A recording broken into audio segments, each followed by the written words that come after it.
Halo teman-teman, assalamualaikum warahmatullahi wabarakatuh. Perkenalkan, nama saya Tania Grecia Bangiruni dengan NIM 22132659, kelas reguler 1C. Saya mahasiswa Sekolah Tinggi Ilmu Administrasi Malang, Prodi D3 Perekam Medis dan Informasi Kesehatan. Saya akan menjelaskan tentang anatomi fisiologi sistem respirasi sebagai tugas video dari Bapak Henry Didi Harto, Escape Nurse MPD. Anatomi fisiologi sistem respirasi atau pernapasan, sistem yang membawa oksigen melalui jalan napas kemudian ke alveoli yang kemudian akan mengalami difusi ke darah untuk ditransportasikan. Adapun fungsi pernapasan yaitu 1. Mengambil oksigen yang kemudian dibawa oleh darah ke seluruh tubuh sel-selnya untuk mengadakan metabolisme. 2. Mengeluarkan karbon dioksida yang terjadi sebagai sisa dari metabolisme kemudian dibawa oleh darah ke paru-paru untuk dibuang. 3. Melembabkan udara. Struktur yang membuat sistem respirasi meliputi 1. Sistem utama, saluran pernapasan bawah, paru-paru. 2. Sistem perlengkap, dinding dada, kosta, otot pernapasan, diafragma, pleura. Anatomi sistem pernapasan. 1. Saluran pernapasan atas, rongga hidung, capung, nasi, pharynx, larynx. 2. Seluruh pernapasan bawah, trachea, bronchus, bronchiolus, paru-paru, alveoli. A. Saluran pernapasan atas. Saluran pernapasan bagian atas mengacu pada bagian paling atas dari saluran pernapasan yang terutama terlibat dalam konduksi udara. Ini termasuk hidung, sinus, faring, dan laring. Selama bernapas, udara pertama masuk ke hidung melalui lubang hidung. 1. Rongga hidung atau capung nasi merupakan tempat mukanya udara menuju tenggorokan pharynxnya. Rongga hidung dimulai dari vestibulum, yakni pada bagian anterior ke bagian posterior yang berbatasan dengan nasofaring. Rongga hidung terbagi atas dua bagian, yakni secara longitudinal oleh septum hidung dan secara transversal konka superior, medialis, dan inferior. A. Rongga hidung terdiri atas 1. Vestibulum yang dilapisi oleh sel submukosa sebagai proteksi. 2. Rambut di dalam rongga hidung yang berperan sebagai penapis udara. 3. Permukaan dinding. 4. Konka berfungsi sebagai proteksi terhadap udara luar karena strukturnya berlapis. Lanjutan, sel silila yang berperan melemparkan benda asing keluar dalam usaha untuk membersihkan jalan napas. Pada tahap rongga hidung terdapat mukosa olfatorius yang mengandung sel-sel penciuman dan terhubung dengan saraf atau nervus olfactorius. B. Sinus atau paranasalis. Terdapat 4 rongga yang terhubung ke rongga hidung yang disebut dengan sinus paranasalis.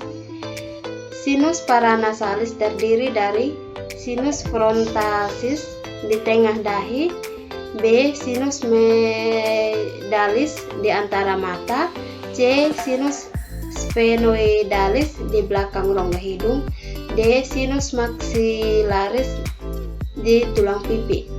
Keempat sinus di atas dilapisi oleh mukosa yang memproduksi lapisan lendir. Mukosa situs merupakan lanjutan mukosa rongga hidung sehingga radang pada rongga hidung dapat menjalar ke sinus. C. Fungsi hidung. 1. Sebagai jalan napas. 2. Pengantar udara. 3. Pengatur kelembapan udara atau humidifikasi, 4. Pengatur suhu, 5. Pelindung dan penyaring udara, 6. Indera penciuman dan resonator suara.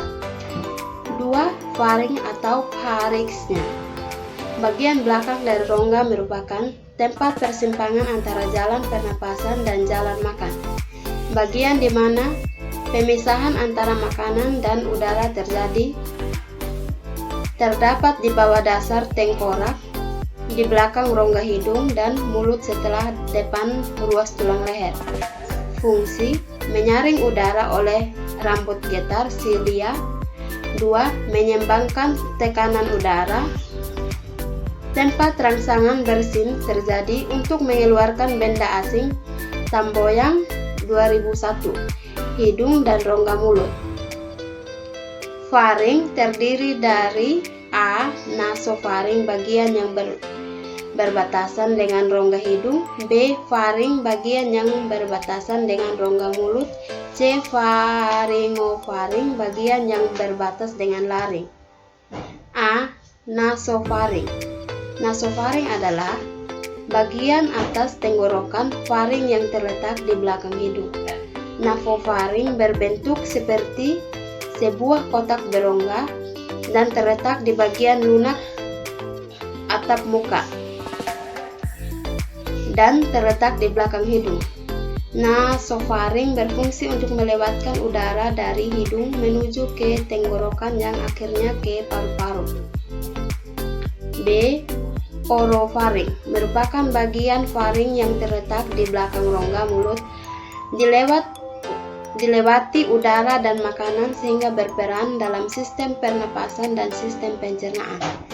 Pada bagian dinding lateral atau bagian kanan dan kiri terdapat tonsil palatina. Tonsil tersebut merupakan massa jaringan limfatik. Fungsi tonsil tersebut yaitu untuk melindungi dari infeksi. C. Laringofaring. Laringofaring atau hipofaring adalah bagian paling akhir faring dan tempat bertemunya saluran pernapasan dan saluran pencernaan, sehingga bagian ini dapat dilewati udara maupun makanan. Pada bagian ini terdapat pita suara dan epiglotis atau katum pangkal, tenggorokan atau trakea, saluran pernapasan. Saat menelan makanan, epiglotis menutupi laring sehingga makanan tidak masuk ke dalam tenggorokan, namun sebaliknya pada waktu pernapasan epiglotis akan membuka sehingga udara masuk ke dalam laring kemudian menuju tenggorokan atau trakea, saluran pernapasan. 3. Laring. Laring adalah bagian dari saluran pernapasan bagian atas yang merupakan suatu rangkaian tulang rawan yang berbentuk corong dan terletak setinggi vertebra cervicalis. Gambar laring. A. Fungsi laring: menghasilkan suara. Laring memiliki organ yang disebut pita suara yang berperan sangat penting dalam bentuk suara. 2. Mengarahkan makanan masuk laring. Laring juga berfungsi untuk membantu mengarahkan makanan masuk ke esofagus. Saat makan, gerakan mundur lidah memaksa epiglotis kartilago pada laring untuk menutupi glotis, bagian tengah laring, agar makanan tidak masuk ke paru-paru. 3. Melindungi saluran pernapasan. Di bagian pangkal laring terdapat epilogis yang berfungsi sebagai katup pangkal tenggorokan. Fungsi dari katup pangkal tenggorokan yakni membuka dalam menutupi trakea. 4. Penghubung faring dan trakea untuk menghubungkan faring dan trakea. 5. Respirasi. Selama proses pernapasan, beberapa bagian pita suara akan terbuka. B. Saluran pernapasan bawah. Saluran pernapasan bawah mengacu pada bagian paling bawah dari saluran pernapasan, yang terutama terlibat dalam pertukaran gas. Ini termasuk struktur seperti trakea, bronkus, bronchiolus, dan alveoli.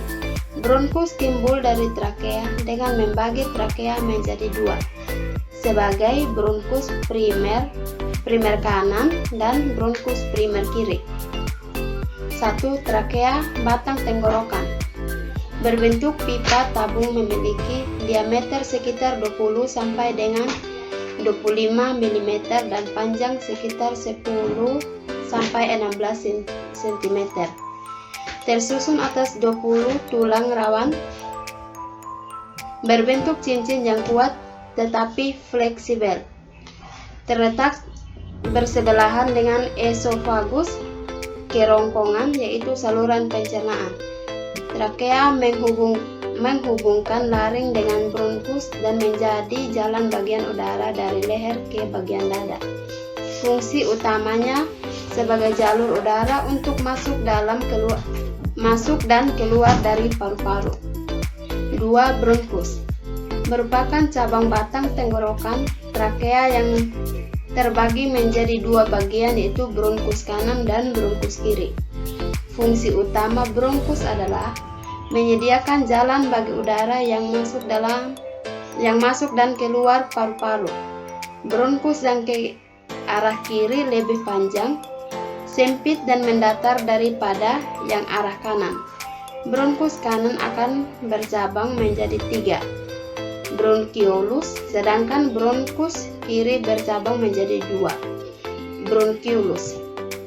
Lanjutan, dinding bronkus terdiri atas 3 lapis, yaitu jaringan ikat, otot polos, dan jaringan epitel. Seperti pada trakea, perbedaannya adalah bahwa dinding trakea jauh lebih tebal dan cincin tulang rawan pada bronkus tidak berbentuk lingkaran sempurna. Struktur lapisan mukosa bronkus sama dengan trakea, hanya tulang rawan bronkus bentuknya tidak teratur, dan pada bagian bronkus yang lebih besar cincin tulang rawannya melingkari lumen dengan sempurna. 3. Bronkiolus. Bronkiolus adalah bercabang kecil-kecil dari bronkus. Sel-sel epitel bersesilia pada bronkiolus berubah menjadi sisi epitel. Pada bronkiolus ini sudah tidak terdapat cincin tulang rawan. Bronkiolus adalah berakhir pada alveolus. 4. Paru-paru. Terdiri dari dua bagian, yaitu paru-paru kanan pulmodextra yang terdiri atas 3 lobus dan 10 segmen, paru-paru kiri pulmosinestra yang terdiri atas 2 lobus dan 8 segmen. Paru-paru dibungkus oleh 2 selaput yang tipis yang disebut pleura. Selaput bagian dalam yang langsung menyelaputi paru-paru disebut pleura dalam pleura visceralis, dan selaput yang menyeliputi rongga dada yang bersebelahan dengan tulang rusuk disebut pleura luar. 5. Alveolus. Di dalam paru-paru terdapat kantong udara sebagai tempat difusi gas, yaitu alveolus. Permukaan alveolus dilengkapi kapiler darah sehingga memungkinkan terjadinya difusi gas, merupakan saluran akhir dari sistem pernapasan. Gambar paru-paru dan alveolus. Terima kasih. Jangan lupa komen, like, dan subscribe.